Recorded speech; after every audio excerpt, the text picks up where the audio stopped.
Born Malcolm Little on May 19, 1925, growing up, Malcolm X was a smart, focused student. He graduated from junior high school at the top of his class. However, Malcolm X lost interest in school and dropped out when a teacher told him that he would never amount to anything. He spent some time in Boston working various odd jobs and then traveled to Harlem, New York, where he committed petty crimes. By 1942, Malcolm was coordinating various narcotics, prostitution, and gambling rings. Malcolm was sentenced to 10 years in prison in 1946, and there he found the Islamic faith. The Black Revolution, June 1963.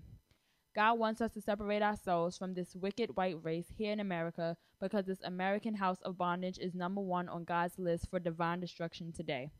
Malcolm X was one of the most influential spokespersons for the Black Power movement. At the tail end of this movement, he worked out of the Harlem community. He encouraged economic separation and self-determination.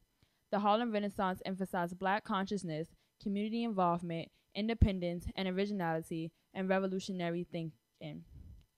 Black identity was also celebrated, and a new emerged social and political thought launched in the Black community. Malcolm X included the principles of the Renaissance in his speeches delivered to many Black communities all over the world. Referring to President Kennedy, I believe you call him a trickster?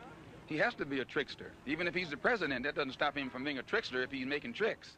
Anytime a man running for president tells Negroes what he's going to do for them when he gets in office, and after he gets in office, he has time to do something for everybody else except the people that put him in office, he tricked the people who put him in office. He has the time to take a stand against U.S. Steel, against Castro, against Khrushchev, against Laos and South Vietnam and all these other places all over the world. But when it comes to time to correcting the injustices that are being inflicted against Negroes in this country, Kennedy sits up there like Nero. He's fiddling while his personal Birmingham is burning. perspective on these themes, however, were bold, risky, and controversial, such as calling whites the devil or describing the assassination of President John F. Kennedy as a case of chickens coming home to roost. In his speech, The Black Revolution, he explains how blacks should want to be independent and want to move on and express themselves. He also expresses some of Elijah Muhammad's teaching on the black movement, when he states that God wants us to separate ourselves from this wicked white race here in America. He ideally thinks that the revolution is ordained by God, which is out of the ordinary from other revolutions. He quotes in his conclusion that blacks should want no part of integration with this wicked race of devils, meaning white people. Although the Harlem Renaissance was encouraging black identity, Malcolm X took it a bit further in his speeches to promote blacks separating completely from whites.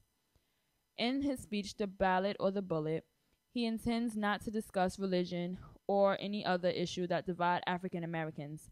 Instead, he was going to emphasize the common experience of African Americans of all faiths. The Ballot or the Bullet serves several principles in Malcolm X's life, his effort to distance himself from the Nation of Islam. It also intended to reach out to moderate civil rights leaders. At the same time, the speech indicated that Malcolm still supported black nationalism and self-defense, and thus had not made complete break with his past.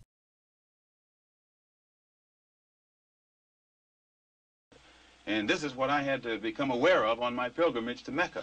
I could see then that there are many white people in this country who will side with the Negro in whatever he has to do to protect himself. But that's a considerable change of opinion in Malcolm X. No, today I'm speaking for myself. Formerly I spoke for Elijah Muhammad. And everything I said was, Elijah Muhammad teaches us thus and so. I'm speaking now from what I think, from what I have seen, from what I have analyzed, and the conclusions that I have reached. Then the white man is no longer the devil, and he is no longer bound to be evil? If I judge a man by his conscious behavior, I am not a racist. I don't subscribe to any of the tenets of racism.